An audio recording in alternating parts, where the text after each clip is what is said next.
Hello beautiful people, welcome back to another blog.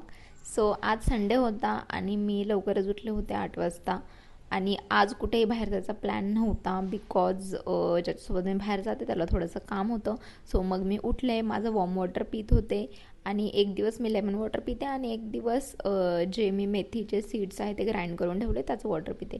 So मी आज तेच पित होते आणि त्याचा जो इफेक्ट आहे मी तो माझ्या फेसवरती दिसतोय असं सांगत होते की म्हणजे खूप मोठे मोठे बिग पिंपल्स येत होते ना, सो ते सगळे बंद झालं आहे. ठीक आहे, कडू असतं पण त्याचा इफेक्ट तर चांगलाच आहे. सो ह्याच्यामधनं एक शिकण्यासारखं आहे की जे जास्त लोक गोड गोड बोलतात ना ते हे चांगलं नसतात, त्याच्यामुळे पिंपल्स येतात. पण जे कडू असतात म्हणजे जे स्ट्रेट फॉरवर्ड असतात, तोंडावरती आपल्या चुका सांगतात ना, ते आपल्यासाठी चांगलं असतं.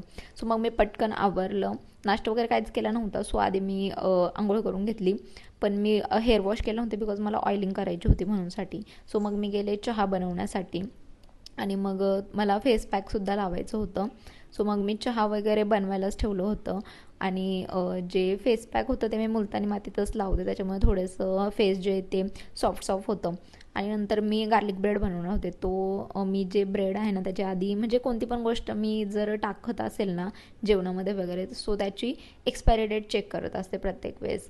सो ही चांगली सवय आहे, तुम्ही करत नसाल तर तुम्ही ही करा. सो त्याच्यामुळे फूड पॉयझनिंग वगैरे असं काही होणार नाही. सो मग ब्रेडला मी मस्त बटर वगैरे लावून घेतलं होतं आणि जे गार्लिक आहे ते मी ग्राइंड करून घेतलं होतं ते त्याच्यावरती स्प्रेड केलं, थोडंसं चीजसुद्धा स्प्रेड केलं होतं आणि मग थोडेसे चिली फ्लेक्स टाकले थोडंसं स्पायसी होण्यासाठी. मस्त त्याला शालो फ्राय केलं आणि चहा पण झाला होता माझा. सो लगेचच गरम गरम चहाही घेतला आणि मस्त महाराष्ट्राची जत्रा पाहत पाहत मी थोडंसं चाय वगैरे पिला, माझा नाश्ता करून घेतला. आणि तेवढ्यातच लगेच एक 12-1 वाजले असतील. त्याच्यानंतर मी थोडंसं डार्क चॉकलेट खात होते.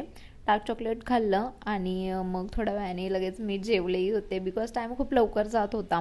3 वाजले होते आणि जेवणासाठी भाकर आणि शेपूची भाजी आणि बटाट्याची भाजी होती. सो मग मला ऑइलिंग करायचं होतं आणि हे लास्ट टाईम मी एक ऑइल बनवलं होतं, कढीपत्त्याचं तेल होतं ते. सो त्याच्यामध्ये मेथी वगैरे ते सगळं टाकलं होतं. सो तेच ऑइल मी लावलं आणि मुलतानी माती फेससाठी म्हणजे फेस पॅक बनवला होता. सो मग तोच लावत होते. तो लावून एक 10-15 मिनटं ठेवून मग मी धुणार होते. थोडं माझं ऑफिसचंही काम होतं थोडंसं, सो हे लावून मी ते कंप्लीट केलं आणि लगेच फेस वॉशही केलं. बघा किती ग्लो आहे फेसवरती आणि नंतर थोडेसे मी ओल्या शेंगा आणल्या होत्या काल येताना. सो मग त्याला थोडंसं 1-2 शिट्ट्या घेऊन त्याच्यामध्ये मीठ वगैरे टाकून ना ते खूप छान लागतात. सो मग इव्हिनिंग झाली होती, 4 वाजताचा चाय पेला आणि माझा ब्लॉग इथेच संपतो. Thanks for watching.